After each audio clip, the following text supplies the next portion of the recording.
Hi everyone, welcome to my channel Dancing with Yamile. Today I have a very special guest, Daniel Williams, who is a music composer. He's also composing his music live, and since 2020? Yes, it's directing, yeah. Yes. It's 2021, yeah. Today we're not gonna be dancing, we're gonna have a conversation around a topic that every performer is very familiar with, and that's nerves. Before we start with the conversation, I want to talk around the science behind what this feeling of nervousness is. That's why I have this cocktail over here, because that's what happens inside your body. You have a cocktail of hormones that kick in, and this is part of our ancient programming when people really had to be either fighting or fleeing. And so we have adrenaline, we have cortisol, and we have norepinephrine. Yes, those kick in so that you have higher blood pressure, you have more glucose going into your brain, so you are more focused, and all things that are non-essential in your body are gonna be not entirely shut down, but the priority is that you survive, so that you either go towards the challenge, you run away from it, and in some cases, you freeze. Is there something you would like to add about the chemistry? While I can accept the ancient function of these chemicals, I think as a performer, they offer you something slightly different. It's my belief that nerves are very, very useful to performers. They're not pleasant, and they're not pleasant to experience, but they have a very clear function, very direct function, that they help you reach a kind of focus that is not otherwise available. And in order to achieve that level, or in order to get that kind of focus, you need not to fight the nerves. You need to let them wash over you, literally course through you, because that's what they're doing. It's chemicals going through you that your body's producing. And in this case, you're rising to the moment with this rush, or this rather unpleasant rush. You're neither fighting nor fleeing. I suppose it's closer to the fighting in the sense that you are dealing with the thing that you need to deal with. And at some point, your brain will start to demand a counter chemical, a chemical that gets rid of that feeling of nerves. And if you've really let it go through your body, you'll realize a serenity beginning to arrive, which I suppose is produced by dopamine. It's produced by a chemical that relaxes you and makes you happy.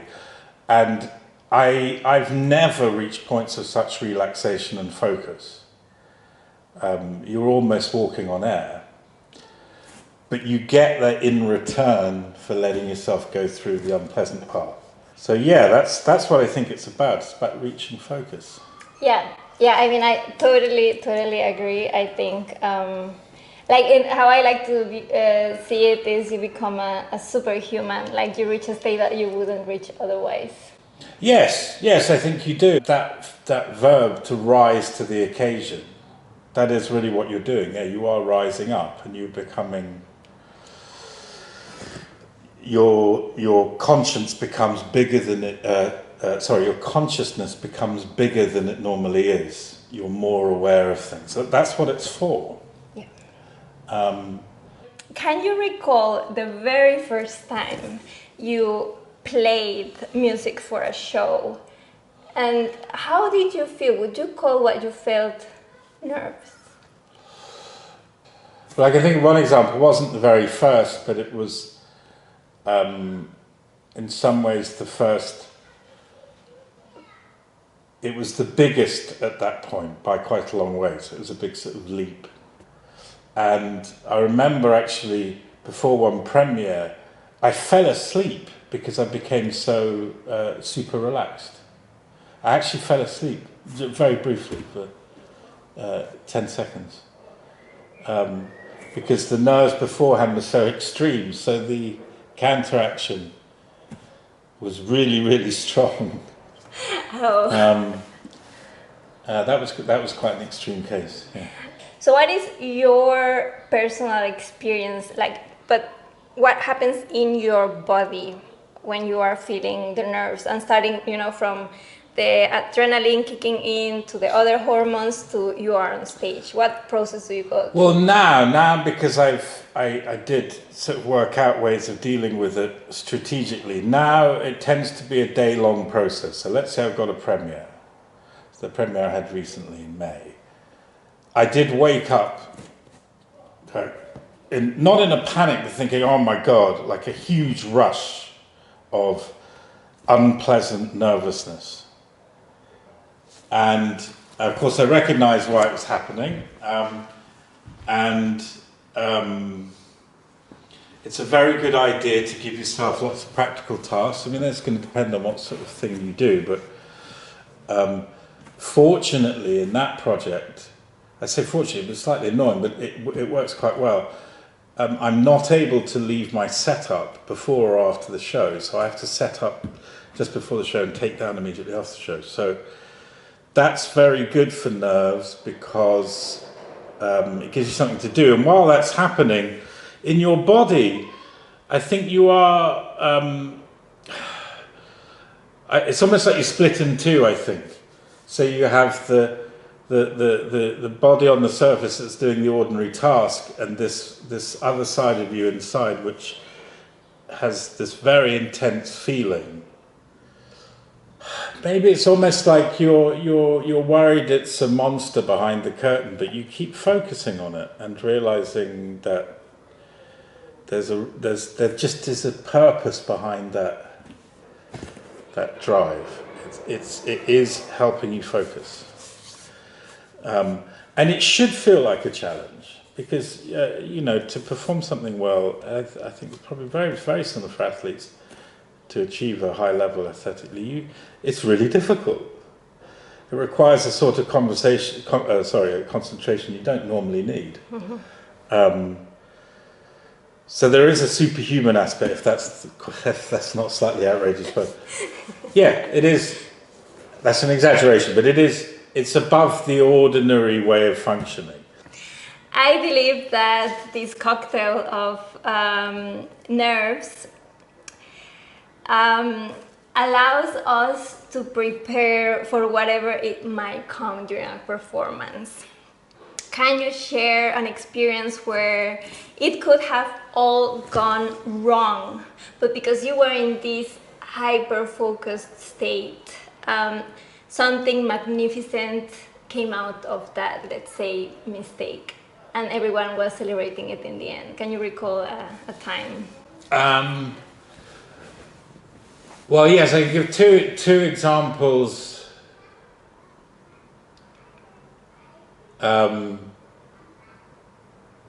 One quite recent one where, yes, mistakes are quite a good example of this. So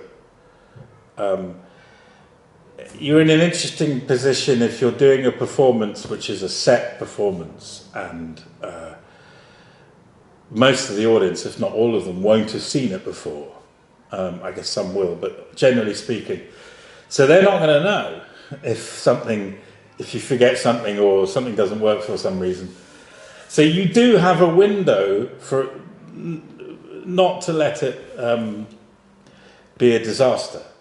It actually happened quite recently, and I quite like the scene. I think it worked out really well. It dramatized the scene in a very different way. So it's a scene that involved quite a complicated sequence of people coming in and out and talking to one of the characters, and they're videoed in a small space that's quite nightmarish, quite movie-like, like from an Orson Welles movie or something, where all these people are coming almost like ghosts speaking in your ear. Well, they couldn't do it. The video wasn't working, the camera. So they couldn't do it in the small space because it's not really audible and not visible to the audience. So the main actor stayed in the middle of the stage and people came out of the darkness to him. So it was a much bigger space and the sequence of music didn't really work. I had to adapt to it. But because you're in that heightened state, you just do it as if it was always like that. And there is something fantastic about that. Another miraculous version of it was when we did years ago some series of improvisations with musicians and dancers being put together at that moment, and people came to me. I would string the whole thing together, so there was always a constant soundtrack, even between things. And people in the audience came to me in the influence said that wasn't an improvisation. You definitely rehearsed that. I said no. Not only did we not rehearse it, we didn't know who'd be playing and dancing until their names are called right before they do it. That really is how it works.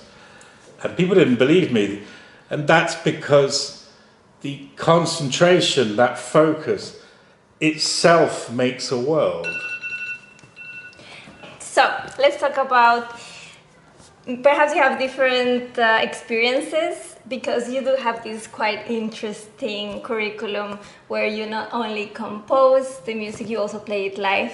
And now you're also in a different role where you are there as a director of a piece, but you're also composing the music live. So you have these like very different roles, and sometimes it's packed in one performance, right? So my next question is, do nerves emerge differently for you when you are only in charge of the music for a show, whereas when you are directing and doing the music for a show? Yes, there's definitely a difference. I think when you're directing, you feel it's almost a parental level of responsibility for everybody. Because you're not only exposing your work, you're asking people to really open themselves on behalf of an idea you've had. So it's a whole other level. I'd say there I was going through a perpetual cycle of nerves and focus, because by the time we were rehearsing, I would want to be very focused and very calm. So how do you view the role of nerves in your creative process, both as a director and a music composer? Yeah, really essential. Like really, it's a difficult kind of gift, because you feel the pressure to produce something on time, or that's going to work, or that's going to be. I mean, it depends on the working situation, but in a recent project I was composing much more than usual, rather than setting things up to improvise. So it had to be ready and it had to work. That puts you under a lot of pressure. Yeah, there are nerves. That's more like deadline nerves.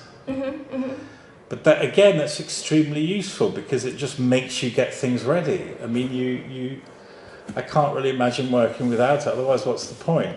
Do you find more inspiration comes as the deadline comes? Comes nearer? Yeah.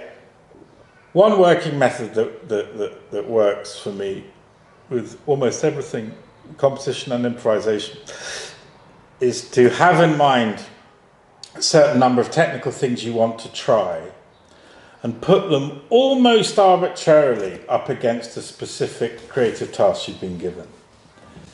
It doesn't really matter. There doesn't need to be some deep link between the two. And you find that when you push them together, that creates something. Not always, but usually. And so the more nervous you are, the more under pressure you are, the quicker you find those things, because you just want the nerves to go away. You want to be ready. Yes. You know. It pushes you to do something and it makes you focus in such a way that you will push yourself to make something that will work. Because in the end, you probably do know what will work and what won't. And in every situation, the beginning of it is that you are convinced of it yourself, that it's strong, that you feel strong about it. Yeah.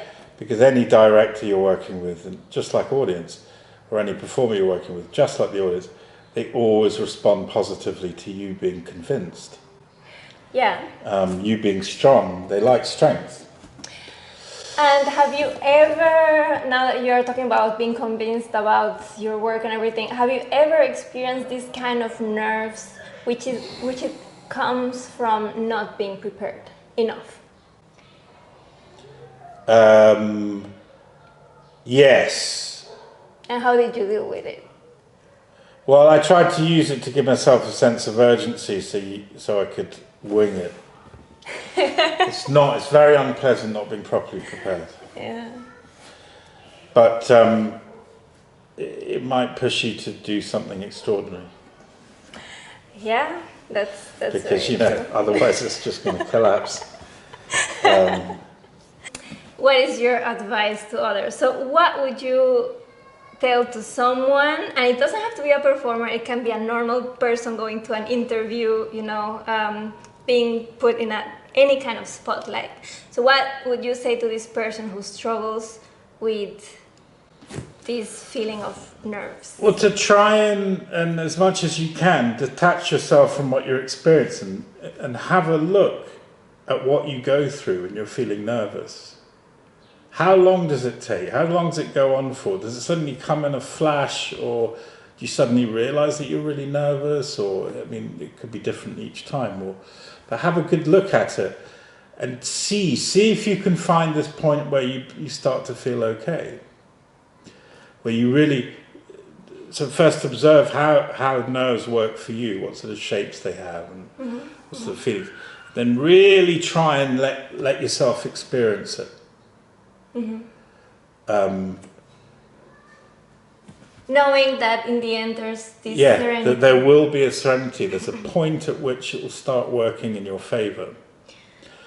And learn where that is. But first of all, by looking at what the feeling is. Instead of saying, this is an unpleasant feeling, I should do whatever I can to get rid of it. Don't do that. That's my advice.